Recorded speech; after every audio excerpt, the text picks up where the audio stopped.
Seri 4 Pelangi di Langit Singasari. Panasnya Bunga Mekar.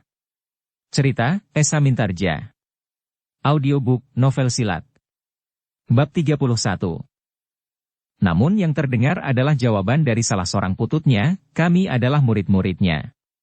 Kami akan berbuat apa saja bagi guru kami, dan bagi padepokan kami. Ki Dukut kemudian menggeram. Tetapi jawaban itu kemungkinannya untuk meneriakkan aba-aba, baiklah kawan-kawan. Kita sudah tahu bagaimana sikap orang-orang yang masih ingin aku hormati. Tetapi ternyata mereka tidak lebih dari sekelompok orang-orang yang telah jatuh ke dalam lumpur yang paling rendah. Tidak ada cara lain yang dapat kita tempuh selain menangkap mereka hidup-hidup, atau jika tidak ada cara lain, maka kematian adalah akibat yang sangat wajar dari sikap dan pandangan hidup mereka. Ki Kasangjati benar-benar tidak sempat untuk memberikan penjelasan. Tetapi ia sudah mulai curiga bahwa orang-orang yang datang bersama Ki Dukut Pakering bukanlah orang-orang yang memang bermaksud jahat. Namun, apabila mereka mempergunakan kekerasan juga, maka tidak ada cara lain kecuali menyelamatkan diri. Baru kemudian, apabila keselamatan itu telah didapatkannya, barulah akan datang kesempatan untuk memberikan penjelasan. Tetapi jika mereka tidak berhasil menyelamatkan diri, maka kesempatan untuk memberikan penjelasan itu pun sama sekali tidak akan didapatkannya. Demikianlah, maka para cantrik itu pun berpencar pula. Dua orang putut yang terbaik di antara murid-murid Ki Kasangjati itu pun berpencar pula. Seorang di sisi kiri dari pendapa bersama beberapa orang cantrik, yang lain di sisi kanan. Dalam pada itu, Ki Dukut ingin segera menyelesaikan rencananya. Ketika orang-orangnya telah berpencar, maka tiba-tiba saja ia sudah mulai menyerang Ki Kasangjati sambil menggeram, sebaiknya kau menyerah. Ki Kasangjati mengelak. Ia masih sempat berbicara, aku tidak tahu, apakah yang sedang kau kerjakan sekarang. Karena orang-orang yang berdiri di pihaknya sudah memencar, maka Ki Dukut itu pun menggeram, dendam tidak akan dapat padam sebelum pecah nyawamu. Kau sumber bencana bagi perguruanku, sehingga akhirnya seorang dari kedua muridku itu terbunuh. Aku sudah tahu. Tetapi bagaimana mungkin kau dapat mempengaruhi orang-orang itu, sehingga mereka masih juga berpihak kepadamu, bertanya Ki Kasangjati. Mereka adalah orang-orang yang waskita. Merek melihat kebenaran yang sejati, berkata Ki Dukut lantang, agar orang-orang yang tidak terlalu jauh daripadanya dapat mendengarkannya. Ki Kasangjati menggigit bibirnya, ia tidak dapat berteriak melampaui suara Ki Dukut Pakering. Karena lawannya itu pun kemudian mengerahkan segenap kemampuannya untuk menyerangnya. Ki Dukut Pakering, guru dari Pangeran Kuda Padmadata dan adiknya, Kuda Rukmasanti, memang seorang yang memiliki ilmu yang luar biasa. Ia mampu bergerak secepat tatit di langit. Namun ia memiliki kekuatan seperti runtuhnya bukit-bukit batu menimpa jurang dan lurah yang dalam. Karena itu, maka Ki Kasangjati harus berhati-hati. Pertempuran di antara keduanya bukannya baru terjadi untuk yang pertama kali. Keduanya telah bertempur beberapa kali. Setiap kali, tidak seorang pun yang dapat menyebut dirinya memenangkan perkelahian. Tetapi kedatangan Ki Dukut itu bukanlah sendiri. Jika berhasil mengalahkan para cantrik dan murid-murid Kasangjati dengan mempergunakan tangan beberapa orang yang bersedia membantunya itu, maka Ki Kasang tentu akan terpengaruh sehingga ia pun akan menyerah atau terbunuh. Ki Dukut tidak begitu merisaukan para pengikutnya, musuh terbesarnya telah dapat diselesaikan, maka yang lain baginya tidak akan banyak berarti. Ia akan dapat menjumpai mereka seorang demi seorang. Jika ada di antara mereka yang menuntut pertanggungan jawabnya, maka orang itu justru akan diselesaikan sama sekali. Demikianlah, maka pertempuran antara kedua orang yang memiliki ilmu yang tinggi dan yang saling mengenal menjajaki itu, dengan segera meningkat dengan dahsyatnya. Keduanya tidak lagi berusaha untuk mengetahui kekuatan dan kelemahan lawannya, karena sebenarnya lah duanya telah saling mengetahuinya. Yang mereka lakukan kemudian hanyalah menjaga, agar mereka tetap menyadari keadaan diri. Mereka tidak mudah terpancing oleh gejolak perasaan sehingga mereka akan melakukan sesuatu yang tidak perlu. Imbangan kekuatan sangat mereka perlukan, sehingga mereka tidak akan melepaskan tenaga mereka tanpa arti sama sekali. Sementara itu, di halaman itu pun telah menyala berapa lingkaran pertempuran. Para cantrik memang tidak banyak dapat berbuat sesuatu. Tetapi dua orang putut yang terbaik dari antara murid Ki Kasangjati itu memang harus diperhitungkan. Tetapi kedua orang itu tidak dapat melawan semua orang yang kemudian menghambur di sebelah menyebelah pendapa. Meskipun kedua putut itu dengan garangnya menahan lawan-lawannya, tetapi yang lain pun segera mendesak para cantrik sehingga mereka terdorong surut.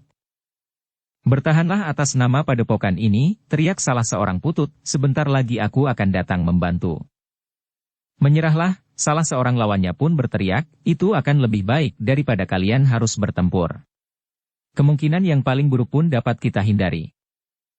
"Kami berpijak di tempat kami sendiri," sahut salah seorang putut, "jika kalian ingin berbicara dengan kami, keluarlah dari padepokan ini. Baru kita akan dapat berbicara dengan wajar dan dalam kedudukan yang sama."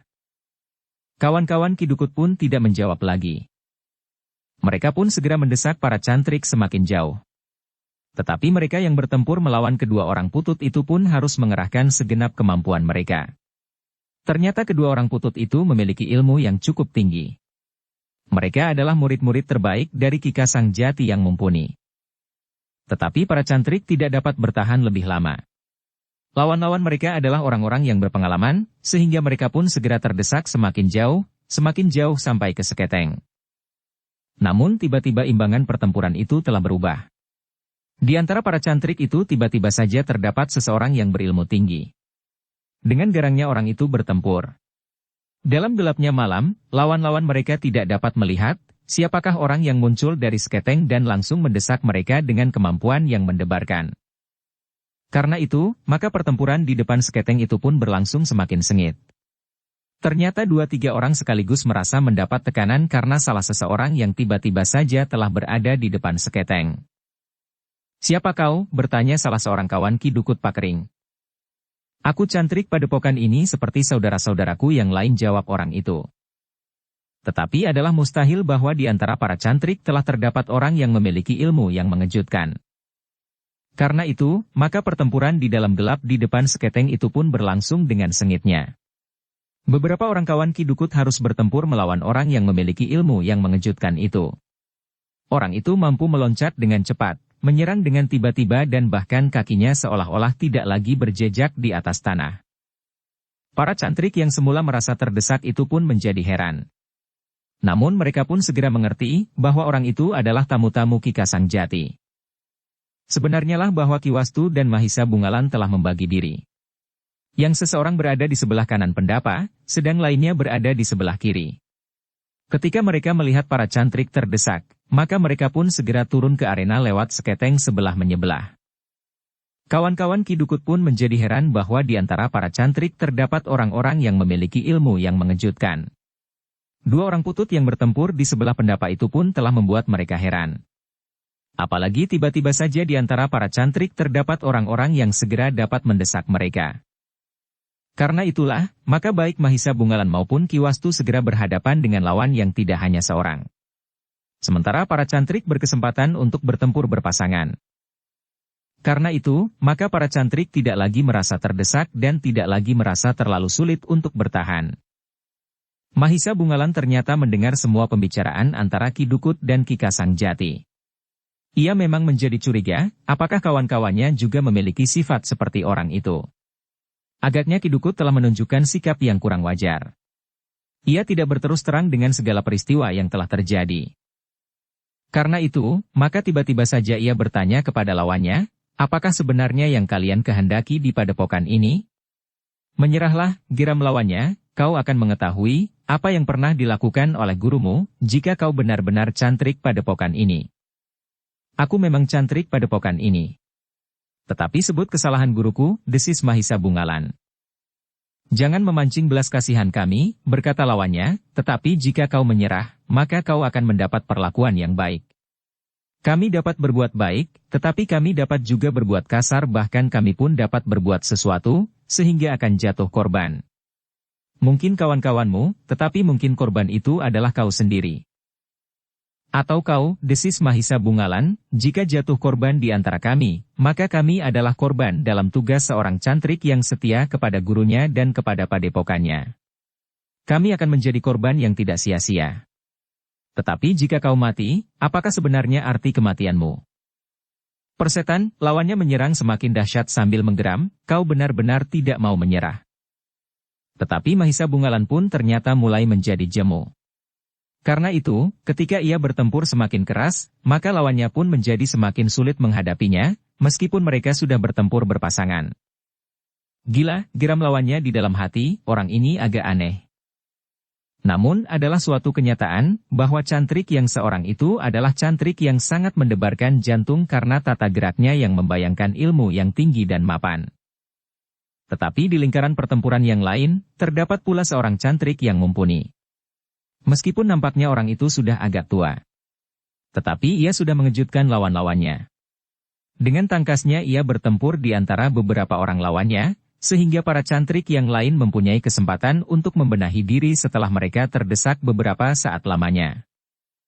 Kehadiran Mahisa Bungalan dan Ki Wastu benar-benar telah mempengaruhi keadaan. Kawan-kawan Ki Dukut yang semula dengan cepat menguasai keadaan, rasa-rasanya telah membentur dinding pertahanan yang sangat kuat. Di samping dua orang putut padepokan itu yang tangguh dan tanggon, maka masih ada dua orang cantrik yang bertempur di tempat terpisah, namun memiliki kemampuan yang luar biasa. Bahkan semakin lama kawan-kawan Ki Dukut menjadi ragu-ragu, apakah dua orang itu benar-benar cantrik dari padepokan kecil itu. Namun dalam pada itu, pertempuran masih berlangsung dengan sengitnya. Ki Dukut yang bertempur dengan penuh dendam, berusaha untuk dapat mendesak lawannya, meskipun ia sadar bahwa untuk melakukannya, akan sangat terpengaruh oleh keadaan dalam keseluruhan. Tetapi sebentar lagi, kawan-kawanku akan menguasai keadaan, berkata Ki Dukut di dalam hatinya, jika orang ini telah mati, maka tidak sulit bagiku untuk mengatasi tikus-tikus kecil ini. Ki Dukut merasa bahwa usahanya akan segera berhasil. Kematian Ki Kasang Jati akan mengurangi tekanan batinnya karena kegagalan rencananya, bahkan dengan terbunuhnya Pangeran Kuda Rukmasanti. Jika kawan-kawannya telah berhasil menghalau para cantrik, maka mereka tentu akan segera membantunya, atau setidak-tidaknya akan mempengaruhi tekad berlawanan Ki Kasang Jati. Tetapi ternyata bahwa kawan-kawan Ki Dukut itu tidak segera dapat menguasai halaman padepokan kecil itu. Bahkan semakin lama pertempuran di halaman itu rasa-rasanya menjadi semakin sengit. Agak berbeda dengan apa yang diperhitungkan oleh Ki Dukut. Ia mengira bahwa yang akan terjadi, hanyalah sekedar menakut-nakuti, kemudian menangkapi atau menghalau cantrik-cantrik yang tidak berarti, meskipun sudah diperhitungkan pula bahwa ada 1-2 di antara mereka yang akan mampu memberikan perlawanan. Putut-putut itu agaknya memiliki kemampuan yang tinggi pula, geram Ki Dukut di dalam hatinya. Sebenarnya putut-putut di padepokan itu memiliki kemampuan yang cukup untuk menahan lawan-lawannya. Tetapi jumlah lawan-lawannya memang cukup banyak, sehingga para cantrik untuk beberapa saat telah terlesak. Tetapi ternyata kemudian, bahwa kawan-kawan Ki Dukut Pakring itu tidak dapat mengingkar kenyataan, bahwa mereka telah membentur kekuatan di luar kemampuan mereka. Perlahan-lahan Mahisa Bungalan, Ki Wastu dan para cantrik telah berhasil mendesak lawannya. Demikian pula dua orang putut dari padepokan itu pun mampu bertahan meskipun harus mengerahkan segenap kemampuan yang dimilikinya. Sementara itu, ternyata Ki Dukut sendiri tidak berhasil mendesak lawannya. Ternyata keseimbangan kemampuan mereka masih tetap seperti yang beberapa tahun yang lalu. Masih seperti setiap kali mereka bertemu dan bertempur. Gila, geram Ki Dukut, nampaknya kau masih juga ingat mempertahankan namamu. Tidak Ki Dukut. Tetapi adalah wajar bahwa aku ingin mempertahankan umurku. Persetan. Perguruanmu yang hampir punah ini tentu tidak akan dapat bertahan lebih lama lagi. Apabila kau sekarang mati di halaman ini, desis Ki Dukut. Kau salah, sahut Ki Kasang, jika aku mati, ada muridku yang akan melanjutkan cabang perguruan kecil ini. Ia akan segera datang dan tinggal di antara para cantrik. Sebelum muridku yang sudah sempurna memiliki ilmuku itu datang, kedua putut yang hampir mencapai tingkat tertinggi itu pun akan dapat bertahan untuk beberapa saat lamanya. Omong kosong, bentak Ki Dukut, kedua cantrikmu itu pun akan mati pulang sekarang, mungkin akan lebih dahulu daripadamu. Ia akan dapat bertahan, sahut Ki Kasang. Sekilas Ki Dukut memang melihat, bahwa pertempuran di sebelah menyebelah pendapa itu masih berlangsung dengan sengitnya. Ia pun menyadari, bahwa kawan-kawannya tentu tidak segera dapat menguasai kedua putut dan para cantrik. Sehingga karena itu ia mengumpat di dalam hati, orang-orang dungu, jika mereka sudah berani menyebut dirinya pemimpin padepokan, kenapa mereka sama sekali tidak dapat menguasai dua orang putut dan beberapa orang cantrik kecil? Tetapi kenyataan itu sudah terjadi. Kawan-kawannya tidak segera berhasil menguasai cantrik-cantrik kecil yang dipimpin oleh dua orang putut itu. Jangan menyesali kawan-kawanmu, berkata Kika Sang Jati yang seolah-olah melihat kekesalan di hati lawannya, mereka tidak akan dapat berbuat banyak. Apalagi jika aku sempat memanggil muridku yang sudah putus segala macam ilmu, yang tidak jauh berbeda dengan aku sendiri, dan seorang muridku yang lain, yang meskipun belum sempurna seperti kakak seperguruannya, tetapi aku kira akan dapat dengan mudah menghalau orang-orangmu, karena ia telah memiliki ilmu jauh lebih tinggi dari kedua putut yang sekarang ada di sini. Persetan, geram Ki Dukut, soalnya adalah waktu. Akhirnya akan datang saatnya, kau berlutut di bawah kakiku dengan kepala tunduk. Aku akan memenggal lehermu dengan tanganku sendiri. Kika Sang Jati tidak menjawab. Tetapi ia harus mengimbangi tekanan lawannya yang didorong oleh dendam dan kebencian yang tiada taranya. Namun bagaimanapun juga, Ki Dukut ternyata tidak mampu merubah dirinya menjadi seorang yang memiliki ilmu yang melampaui lawannya yang telah menjadi bebuyutan. Karena itu, maka pertempuran antara kedua orang itu pun justru menjadi semakin dahsyat. Ternyata Kika Sang Jati dan Ki Dukut Pakering adalah dua orang yang memiliki ilmu yang sulit dicari bandingnya. Demikian sengitnya pertempuran di antara keduanya, maka seolah-olah di halaman padepokan itu telah terjadi angin prahara yang berputaran. Dedaunan pun bagaikan diguncang, sehingga lembaran-lembaran yang mulai menguning pun telah berguguran di tanah. Luar biasa, desis Ki Wastu yang melihat pertempuran itu. Kika Sang Jati adalah saudara tua seperguruannya. Tetapi ternyata bahwa ia telah meninggalkan kemampuan ilmunya agak jauh. Agaknya Kika Sang Jati dalam padepokannya telah sempat menyempurnakan ilmunya jauh lebih baik dari Ki Wastu yang dalam waktu yang lama telah direpotkan oleh anak perempuannya. Mahisa Bungalan yang sempat melihat pertempuran itu sekilas juga mengagumi kemampuan kedua orang yang sedang bertempur itu. Ia telah mengalami pertempuran dengan murid Ki Dukut Pakering. Meskipun ia berhasil mengalahkannya, tetapi ia pun harus mengerahkan puncak ilmunya, sehingga dengan demikian ia dapat menduga betapa tinggi tingkat ilmu Ki Dukut Pakering dan Kika Sang Jati. Namun demikian, Mahisa Bungalan masih yakin, seandainya pamannya Mahisa Agni dan Witantra atau ayahnya ada di tempat itu, maka mereka tidak akan berada di bawah tataran ilmu kedua orang yang sedang bertempur itu. Dalam pada itu, oleh perhatiannya yang terpecah, maka Mahisa Bungalan tidak berusaha mendesak lawannya. Namun ketika ia hampir saja dikenai oleh lawannya yang bertempur tidak hanya seorang melawan seorang itu pun bagaikan menjadi sadar akan keadaannya. Dengan serta-merta ia pun meloncat dan memperbaiki kedudukannya. Mahisa Bungalan mulai memperhatikan lawannya seorang demi seorang. Meskipun malam terjadi semakin gelap, tetapi ia menjadi semakin jelas melihat lekuk-lekuk wajah lawannya. Mahisa Bungalan terkejut ketika ia melihat seseorang meloncat menghadapinya bersama beberapa orang yang lain, setelah beberapa lamanya lawan-lawannya tidak berhasil mendesaknya. Dengan suara berat orang itu berkata, yang seorang ini harus dapat kita kuasai lebih dahulu. Baru kita akan menguasai para cantrik yang tidak banyak berarti. Ya, sahut yang lain, kita menangkap orang ini. Baru kita akan dengan mudah menundukkan para cantrik. Sejenak Mahisa Bungalan harus memperkuat pertahanannya. Namun kemudian ia sempat memperhatikan orang yang baru dalam lingkaran pertempuran melawannya itu. Tetapi Mahisa Bungalan tidak segera menyapanya. Ia ingin meyakinkan, apakah yang dilihatnya itu benar-benar orang yang pernah dikenalnya. Namun dalam pada itu, orang itu pun agaknya telah terkejut pula. Bahkan nampak pada tata geraknya, bahwa ia menjadi ragu-ragu. Tetapi seperti Mahisa Bungalan, orang itu pun agaknya ingin meyakinkan, siapakah sebenarnya orang yang sedang dihadapinya. Dalam pada itu, Ki Wastu pun bertempur dengan garangnya pula. Meskipun ia tidak segarang Kika Sang Jati. Tetapi ia memiliki beberapa kesamaan. Tata geraknya dan langkah sikapnya. Bahkan dalam keadaan yang memaksa, maka Ki Wastu pun telah bertempur dengan dahsyatnya. Lawan-lawannya menjadi semakin heran. Di padepokan itu ada seorang cantrik yang luar biasa.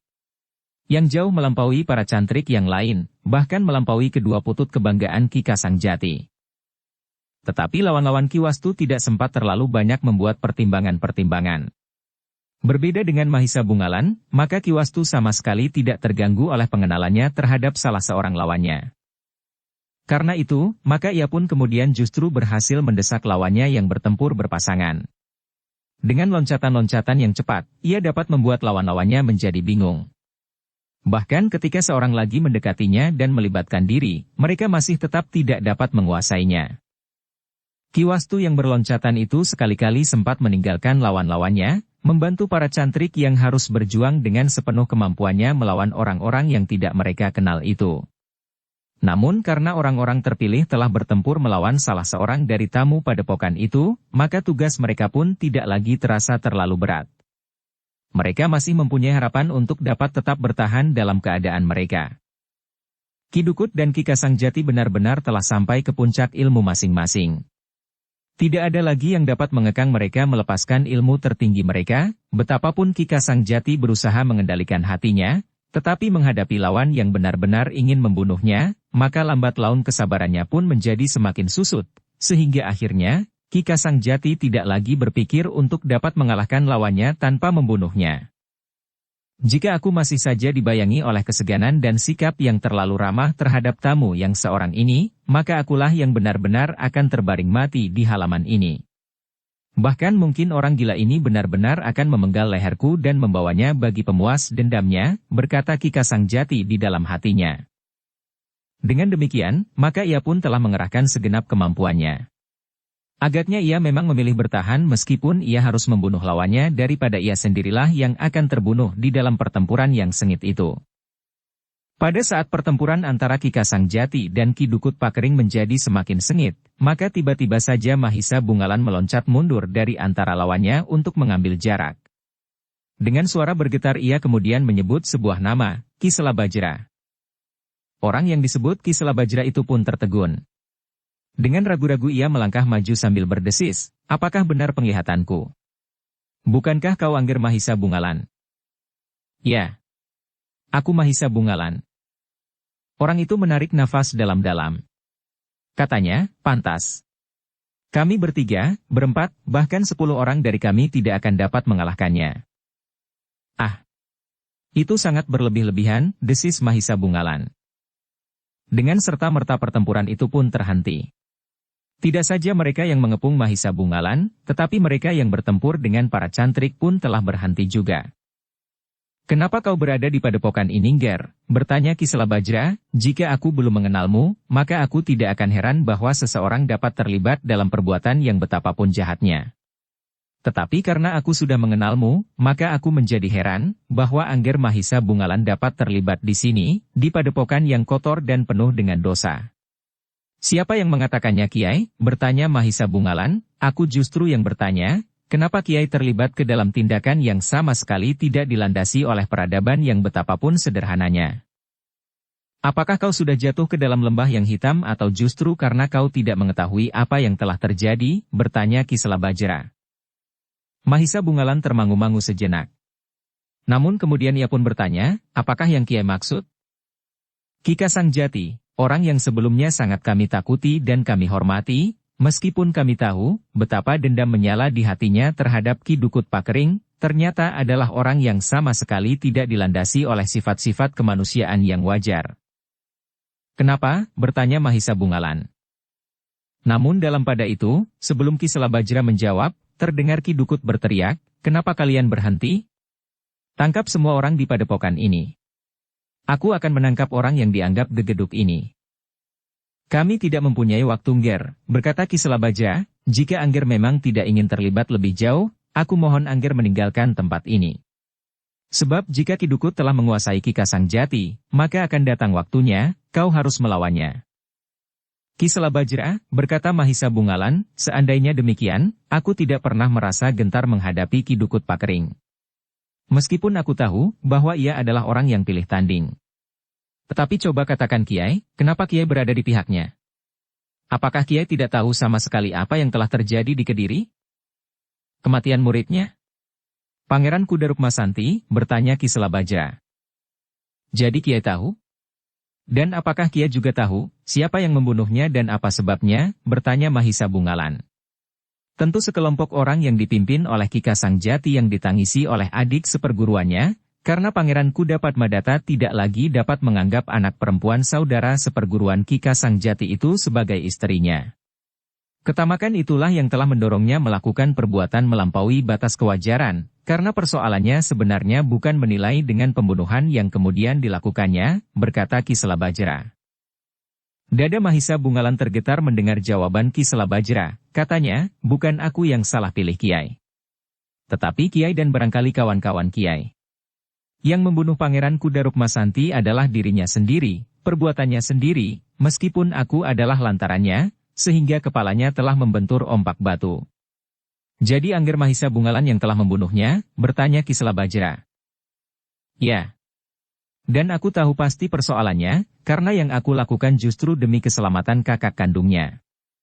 Pangeran Kuda Padmadata, jawab Mahisa Bungalan. Bohong, tiba-tiba saja Ki Dukut berteriak, jangan dengar kata-katanya. Orang itu terlibat terlalu jauh dalam pembunuhan itu. Memang aku yang membunuhnya, sahut Mahisa Bungalan. Lalu, Ki Selabajra. Jika kau tidak percaya maka kau dapat bertanya kepada Pangeran Kuda Padmadata itu sendiri. Seorang pangeran yang hampir saja menjadi korban ketamakan gurunya sendiri. Bohong. Bohong, teriak Ki Dukut. Namun Ki Dukut tidak dapat mencegah Mahisa Bungalan berkata selanjutnya. Apalagi ketika Ki Kasang Jati justru menekannya semakin berat sambil berkata, teruskan Ger, biarlah semua orang mendengarnya. Wastu, berhentilah sebentar.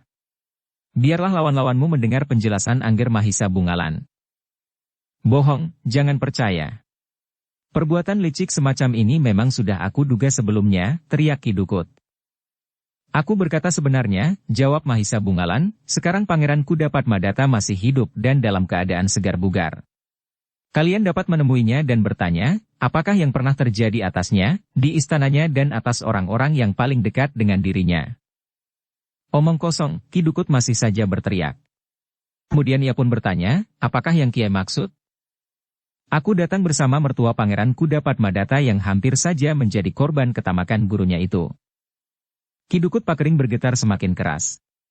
Bukan saja karena ia harus mengerahkan segenap kemampuannya melawan musuh bebuyutan, tetapi kata-kata Mahisa Bungalan itu benar-benar telah mempengaruhi orang-orang yang datang bersamanya.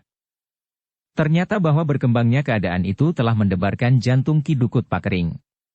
Rasa-rasanya tidak mungkin lagi baginya untuk mempertahankan kebohongannya di hadapan orang yang menyebut dirinya Mahisa Bungalan, karena ternyata ia adalah orang yang telah membunuh Pangeran Kuda Rukmasanti yang bertempur di dalam sebuah ruangan di istana Pangeran Kuda Padmadata.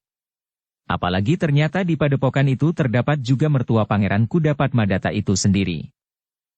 Dalam pada itu terdengar Mahisa Bungalan berkata seterusnya, marilah kita berbicara. Kita akan saling memberikan alasan atas sikap dan tindakan kita masing-masing. Persetan, Ki Dukut Pakering berteriak. Ia mencoba mengerahkan segenap kemampuannya. Dengan hentakan yang kuat dan cepat ia menyerang Ki Kasang Jati yang agak terkejut karenanya. Namun ia masih sempat menghindar itu dengan loncatan panjang surut. Tetapi yang terjadi kemudian adalah di luar dugaannya. Demikian Ki Kasang Jati meloncat surut, maka tiba-tiba saja Ki Dukut itu pun telah meloncat sambil bersuit nyaring. Bagaimanapun juga ia masih teringat kepada seorang pengikut setianya. Dengan isyarat itu, maka ia telah memberitahukan kepadanya, agar ia meninggalkan arena yang rasa-rasanya akan menjadi semakin panas baginya. Sejenak kemudian, maka Ki Dukut itu pun telah meloncati dinding padepokan, karena ia tidak sempat berlari melalui regol. Demikian juga pengikutnya yang setia itu pun segera menghilang di balik dinding. Demikian, cepatnya, sehingga beberapa orang hanya dapat menyaksikannya saja. Tetapi Ki Kasang Jati memang sengaja tidak mengejarnya. Meskipun mungkin ia akan dapat menyusulnya tetapi lebih baik baginya untuk membiarkan Ki Dukut Pakering itu pergi meninggalkan padepokannya.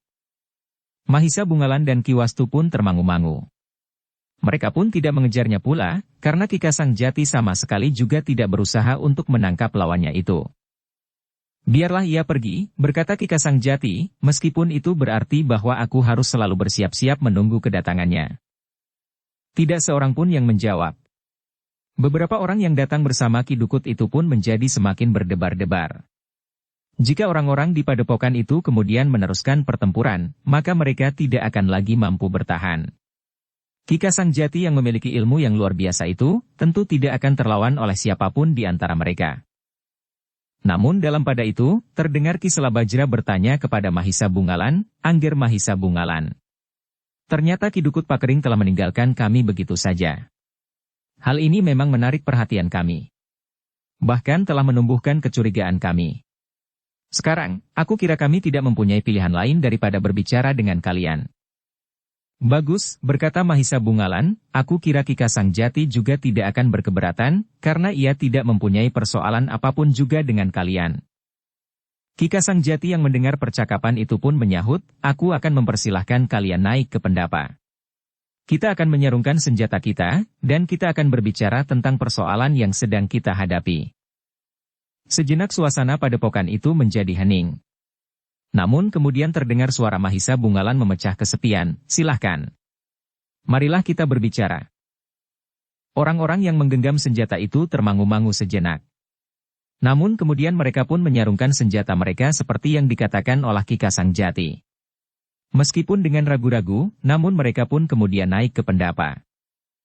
Meskipun demikian, masih ada juga kecurigaan di antara mereka. Tanpa diatur mereka telah duduk pada pihak mereka masing-masing. Ki Kasang Jati yang agaknya telah dapat menduga apa yang terjadi dengan orang-orang yang telah membantu Ki Dukut Pakering itu pun kemudian berkata, Kisanak. Agaknya kita telah terdorong ke dalam satu perbuatan yang tidak kita inginkan. Aku yakin bahwa Kisanak semuanya tidak akan bermaksud buruk dalam tindakan yang kalian lakukan ini. Tetapi sayang, bahwa kalian telah terperosok ke dalam kelicikan sikap Ki Dukut Pakering. Apa yang sebenarnya terjadi? Bertanya seseorang yang bertubuh tinggi. Seperti yang sudah dikatakan oleh Angger Mahisa Bungalan, jawab Ki Kasang Jati. Siapakah Mahisa Bungalan itu? Orang itu bertanya pula. Inilah orangnya, jawab Ki Kasang Jati sambil menunjuk Mahisa Bungalan, ia adalah orang yang paling tahu tentang peristiwa yang terjadi di istana Pangeran Kudapadmadata itu.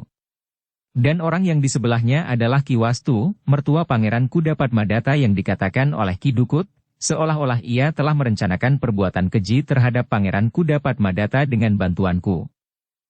Apakah kalian tidak melakukannya? Orang bertubuh tinggi itu mendesak. Jangan bernada mengadili kami, sahut Mahisa Bungalan, kalian harus mendengar kebenaran dari peristiwa itu. Tetapi jangan bersikap seperti itu, seolah-olah kalian berhak berbuat demikian terhadap kami. Orang bertubuh tinggi itu mengerutkan keningnya. Dipandanginya Mahisa Bungalan dengan tatapan mata yang tegang. Kata-kata Mahisa Bungalan itu terasa menyinggung perasaannya. Mahisa Bungalan, berkata orang itu, kami datang untuk menghukum kalian. Kau, Ki Kasang Jati dan orang yang sebenarnya kami cari adalah Ki Wastu, mertua dari Pangeran Kudapadmadata. Karena itu, maka untuk mengurungkan niat kami, kalian harus dapat memberikan bukti-bukti bahwa kalian memang tidak bersalah. Jika dengan demikian, kami telah mengadili kalian, maka sebenarnya lah kami ingin melakukannya sekarang. Baru jika ternyata kalian memang tidak bersalah, maka tidak akan melanjutkan niat kami menghukum kalian. Jantung Mahisa Bungalan bergetar semakin cepat, tiba-tiba saja darah mudanya bergejolak, sehingga ia pun menjawab, jika kalian memang datang untuk menghukum kami, lakukanlah. Baru kemudian setelah kami meyakinkan kalian, bahwa kalian tidak akan dapat berbuat demikian, baru kau akan berbicara, seperti seorang senapati di hadapan prajurit-prajurit yang telah ditaklukkan. Persetan, geram orang bertubuh tinggi itu. Apakah kalian akan mencoba? Bertanya Mahisa Bungalan. Wajah-wajah itu pun menjadi tegang. Namun tantangan Mahisa Bungalan itu benar-benar telah mendebarkan jantung. Di antara mereka tidak ada lagi orang yang akan mampu mengimbangi Ki Kasang Jati, meskipun seandainya ada di antara mereka, atau beberapa orang bersama-sama, dapat melawan Mahisa Bungalan. Namun dalam pada itu, Ki Kasang Jati berkata, aku kira itu tidak perlu sama sekali. Baiklah kita mulai mengurai segala peristiwa yang pernah terjadi. Dengan demikian, barulah kita akan mengambil kesimpulan dan sikap. Jika setelah kami menceritakan segala yang kami ketahui dan kalian menilainya, barulah kita akan menentukan, apakah kalian tetap pada pendirian kalian untuk menghukum kami, atau kalian akan mengambil sikap lain. Ki Wastu menarik nafas dalam-dalam.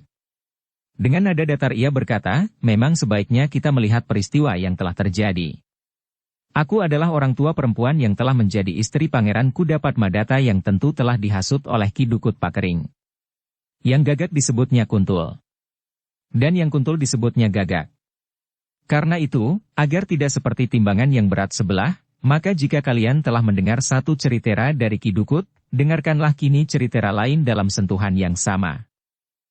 Orang-orang yang berada di pendapa itu mengangguk. Meskipun orang bertubuh tinggi itu masih nampak tegang, namun ia tidak menyahut lagi. Ki Selabajra yang kemudian berkata, "Silahkan. Kami memang ingin mendengar ceritera dari pihak yang lain." Ki Kasangjati mengangguk-angguk sambil menjawab, "Demikianlah. Kalian tentu saja sudah cukup mempunyai pengalaman, sehingga akan dapat menimbang baik dan buruk. Biarlah Angger Mahisa Bungalan sajalah yang menceritakan apa yang diketahuinya sejak awal sampai ia berada di padepokan ini." "Silahkan Ger," desis Ki Selabajra, "aku masih mempunyai kepercayaan kepadamu." Orang bertubuh tinggi di antara kawan-kawan Ki Dukut itu mengerutkan keningnya. Sekilas ia memandang wajah Ki Selabajra. Kemudian ia pun memandangi wajah Mahisa Bungalan yang tegang. Sejenak kemudian, Mahisa Bungalan itu pun segera berceritera tentang segala peristiwa yang berhubungan dengan Pangeran Kuda Padmadata yang diketahuinya. Sejak tanpa sengaja ia telah terlibat langsung sampai akhirnya ia telah melibatkan pula paman-pamannya dan bahkan telah menitipkan anak perempuan Ki Wastu itu ke dalam lingkungan Istana Singasari. Orang-orang yang duduk di pendapa itu mendengarkan ceritera Mahisa Bungalan dengan hati yang bergejolak. Kadang-kadang tegang, kadang-kadang haru namun kadang-kadang mereka telah merasa tersinggung pula. "Gila," geram salah seorang dari mereka, "kita sudah ditipu oleh Ki Dukut." Namun orang yang bertabuh tinggi itu pun berdesis, "Apakah kalian percaya kepada ceritera anak muda ini?" "Aku percaya," Ki Selabajra lah yang menjawab, "aku masih mempercayainya seperti yang sudah aku katakan." "Apakah kau pernah mengenalnya sebelumnya?" bertanya orang bertubuh tinggi itu. "Pernah. Ia pernah tinggal di padepokanku meskipun tidak terlalu lama," jawab Ki Selabajra. Orang bertubuh tinggi itu tertegun sejenak. Namun kemudian katanya, "Bagiku, ceritera itu akan dapat didasari oleh sikap dan kepentingan masing-masing. Lebih baik jika kita mendengar ceritera dari kedua belah pihak pada saat yang bersamaan. Maksudku kedua belah pihak berada di satu lingkaran pertemuan. Baru kita mendengar ceritera itu secara adil." "Jangan bodoh," sahut seorang yang bertubuh gemuk, "dengan demikian yang ada bukannya sebuah pembicaraan, tetapi tentu sebuah perkelahian." Orang bertubuh tinggi itu menjadi tegang. Tetapi ia tidak menyahut lagi. "Begitulah Kisanak," berkata Ki Kasangjati, "kalian sudah mendengar apa yang kami ketahui tentang peristiwa yang kalian dengar pula dari Ki Dukut tetapi dengan urutan kejadian dan desar berpijak yang berbeda. Terserah kepada kalian. Sebagian dari kalian telah menyatakan percaya kepada ceritera Angger Mahisa Bungalan, sementara ada yang bersikap lain, kami tidak akan dapat memaksa. Terserahlah. Dan terserah pula sikap apa yang akan kalian ambil. Kami akan melayani dengan senang hati. Yang percaya, atau yang tidak percaya kepada ceritera itu." Suasana telah menegang. Meskipun kata-kata Ki Kasangjati itu diucapkan dengan ramah tamah dan senyum, tetapi tantangan bagi mereka yang masih berkeras hati untuk menganggap padepokan kecil itu telah melakukan banyak kesalahan, benar-benar telah mendebarkan. Namun suasana itu pun kemudian telah dipecahkan dengan desah Ki Selabajra, "Kita telah tertipu." Beberapa orang lainnya pun menarik nafas dalam-dalam pula. Bagi mereka yang melihat kenyataan di sekitar mereka, maka mereka akan menyadari bahwa tidak ada yang dapat mereka lakukan di padepokan itu, seandainya mereka tidak mempercayai ceritera Mahisa Bungalan. Namun bersama Ki Wastu dan Ki Kasangjati, nampaknya yang dikatakan oleh Mahisa Bungalan itu memang meyakinkan. "Jika demikian, kita memang telah tertipu," berkata seorang yang bertubuh gemuk, "sehingga dengan demikian, apa salahnya jika mohon maaf kepada Ki Kasangjati?" "Ah," sahut Ki Kasangjati, "kita masing-masing dapat saja membuat kehilafan. Karena itu, jika hal itu sudah kita sadari, maka kita masing-masing tentu akan saling memaafkan." "Terima kasih," desis Ki Selabajra, "untunglah bahwa di sini kami dapat bertemu dengan Angger Mahisa Bungalan. Jika kami datang lebih dahulu daripadanya, mungkin keadaan akan berbeda." "Ya. Mungkin kalian telah mencincang kami dan seisi padepokan ini," sahut Ki Kasangjati. "Bukan maksud kami," sahut orang yang bertubuh gemuk, "kami datang untuk menangkap Ki Kasangjati dan membawanya kepada yang berhak untuk mengadili kesalahan yang kami kira benar-benar telah dilakukan oleh Ki Kasangjati." Tetapi orang bertubuh tinggi itu masih berkata, dan kita masih belum mendapat bukti yang meyakinkan bahwa yang dikatakan oleh Mahisa Bungalan itu benar. Mahisa Bungalan memandang orang itu dengan tegang. Katanya kemudian, apakah kau bersedia datang kepada Pangeran Kuda Padmadata? Buat apa, desis orang bertubuh tinggi itu. Isi padepokan ini, sahut Ki Kasang Jati. Untuk mendengar keterangannya, apakah yang aku katakan ini benar atau justru keterangan Ki Dukut itulah yang benar, jawab Mahisa Bungalan. Aku tidak terlalu bodoh untuk mengumpankan kepalaku ke mulut seekor harimau, geram orang itu. Kenapa? Apakah kau takut Pangeran Kuda Padmadata akan berbuat sesuatu atasmu, bertanya Mahisa Bungalan. Bukan pangeran itu. Tetapi di perjalanan menuju Kediri, kau dapat saja berbuat curang dan mencelakai aku, jawab orang bertubuh tinggi. Mahisa Bungalan menggeretakkan giginya. Darah mudanya seakan-akan telah mendidih di jantungnya. Namun Ki Kasang Jati berkata menengahi, sudah aku katakan. Terserahlah kepada kalian. Percaya atau tidak percaya. Bahkan kami pun telah bersedia melayani sikap apapun yang akan kalian ambil. Orang bertubuh tinggi itulah yang menggeram. Katanya, aku lebih percaya kepada Ki Dukut Pakering. Ia adalah guru Pangeran Kuda Padmadata. Dan yang dikatakannya pun lebih wajar dari ceritera Mahisa Bungalan yang seolah-olah dapat berbuat apa saja melampaui kewajaran orang lain. Aku tidak percaya bahwa Ki Dukut akan sampai hati mengorbankan muridnya. Yang lebih masuk akal bagiku adalah niat buruk Ki Wastu karena anak perempuannya tidak lagi dikehendaki oleh Pangeran Kuda Padmadata dan ditinggalkannya di padukuhan terpencil dari kota raja. Tetapi bahwa kemudian dengan bantuan Ki Kasang Jati telah membuat huru-hara itulah yang memang pantas untuk dihukum. Kau ternyata seorang yang teguh hati, sahut Ki Kasang Jati mendahului Mahisa Bungalan yang telah bergeser setapak, aku menghargai sikapmu. Tetapi bahwa kau telah mengeraskan hati pada kekeliruan itulah pantas disesalkan. Namun demikian, aku tidak berkeberatan atas sikapmu. Pada suatu saat kau akan melihat kebenaran. Bukan keras hati, potong Mahisa Bungalan, tetapi keras kepala. Jika kau yakin akan tanggapanmu atas segala peristiwa itu, apa yang akan kau lakukan? Tidak ada, jawab orang bertubuh tinggi itu, karena aku hanya seorang diri. Gila, geram Mahisa Bungalan, yang berceritera tentang peristiwa yang tidak kau percaya itu pun hanya aku seorang diri. Wajah orang bertubuh tinggi itu menegang. Namun kemudian dengan geram ia berkata, kau akan bersikap seperti seorang laki-laki? Aku sudah bersikap seperti seorang laki-laki. Justru aku bertempur berhadapan dengan 2-3 orang sekaligus. Nah, apakah kau akan bersikap jantan pula? Mahisa Bungalan sudah terlalu sulit mengendalikan perasaannya. Ki Kasang Jati menarik nafas dalam-dalam. Namun ia berkata, persoalannya harus dibatasi. Tetapi sebenarnya kita tidak akan memaksa kalian untuk percaya. Aku harus meyakinkan, apakah orang yang bernama Mahisa Bungalan dan mengaku dapat membebaskan anak perempuan Ki Wastu ini benar-benar seorang laki-laki, atau hanya seorang pemimpin. Mahisa Bungalan menggeram. Agaknya orang bertubuh tinggi itu tidak percaya akan kemampuannya.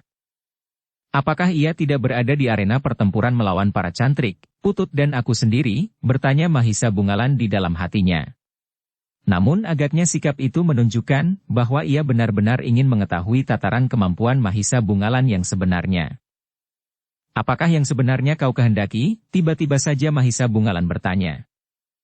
Orang bertubuh tinggi itu menggeram. Dipandanginya Ki Kasang Jati dan Ki Wastu sejenak.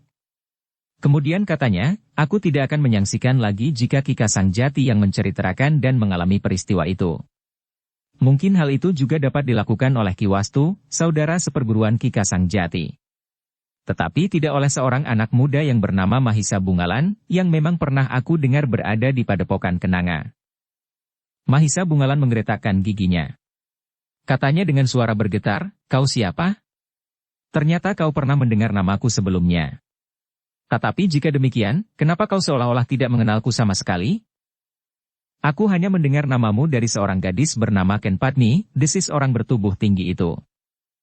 Cukup, Ki Selabajralah yang kemudian memotong, masalahnya akan berkembang ke arah yang tidak ada hubungannya sama sekali dengan Ki Dukut Pakering dan Ki Kasang Jati di Padepokan ini. Ada Ki Selabajra, berkata orang bertubuh tinggi itu, aku benar-benar ingin mengetahui kebenaran berita tentang kebesaran namanya. Ternyata ia pun telah dengan sombong menyebut kemampuan diri tanpa malu-malu. Bukan maksudku, geram Mahisa Bungalan, jika aku menceritakan semua peristiwa yang telah terjadi itu semata-mata karena aku ingin meyakinkan bahwa yang dikatakan oleh Ki Dukut itu tidak benar. Apapun alasanmu, potong orang bertubuh tinggi itu, tetapi kau adalah orang yang paling sombong yang pernah aku dengar dan yang pernah aku kenal namanya. Baiklah, jawab Mahisa Bungalan, jika itu yang kau kehendaki, aku tidak berkeberatan. Tidak ada gunanya, potong Ki Selabajra, persoalan yang kau katakan, terlalu dicari-cari dan tidak akan berarti apa-apa. Biarlah aku melakukannya Ki Selabajra, jawab orang bertubuh tinggi itu, dengan demikian, semua yang pernah aku dengar bukannya sekedar ceritera. Kaulah yang sombong, potong seorang yang bertubuh gemuk, kau akan membuang waktu dan tenaga tanpa arti. Itu persoalanku sendiri, jawab orang bertubuh tinggi itu. Aku tahu, jawab orang bertubuh gemuk, tetapi terserahlah. Aku dan kawan-kawan yang lain tidak ikut campur. Ini adalah suatu sikap yang gila, geram Ki Selabajra, kau ternyata lebih gila dari orang lain yang pernah dikenal di Padepokan Kenanga. Mungkin Ki Selabajra. Tetapi dengan demikian Ki Selabajra akan yakin terhadap kemampuanku, desis orang bertubuh tinggi itu, aku tidak hanya sekedar dapat mengalahkan murid-murid Ki Selabajra yang tidak berarti apa-apa itu. Tetapi juga orang yang namanya pernah disebut-sebut oleh orang-orang di Padepokan Ki Selabajra dan yang agaknya tidak pernah dilupakan oleh Ken Padmi. Cukup potong Ki Selabajra. Namun ternyata bahwa perasaan Mahisa Bungalan telah tersinggung karenanya. Karena itu maka katanya, aku siap, apapun yang harus aku lakukan. Bagus, sahut orang bertubuh tinggi yang dengan serta-merta telah bangkit dan melangkah turun dari tangga pendapa. Mahisa Bungalan menarik nafas dalam-dalam. Kemudian katanya kepada Ki Wastu dan Ki Kasangjati, maaf, agaknya aku telah terseret ke dalam satu persoalan yang kurang aku mengerti. Tetapi biarlah aku melayaninya. Ki Wastu menarik nafas dalam-dalam. Kemudian sambil menepuk bahu Mahisa Bungalan ia berkata, berhati-hatilah. Tanpa bekal apapun ia tidak akan berbuat demikian. Aku melihat betapa ia memiliki kemampuan dalam pertempuran melawan salah seorang putut terpercaya dari Padepokan ini. Mahisa Bungalan menarik nafas dalam-dalam. Ternyata orang bertubuh tinggi itu telah bertempur melawan seorang putut dari Padepokan Ki Kasangjati di lingkaran pertempuran yang terpisah dari arena pertempuran Mahisa Bungalan. Sejenak kemudian Mahisa Bungalan pun telah bangkit pula diikuti beberapa orang yang lain.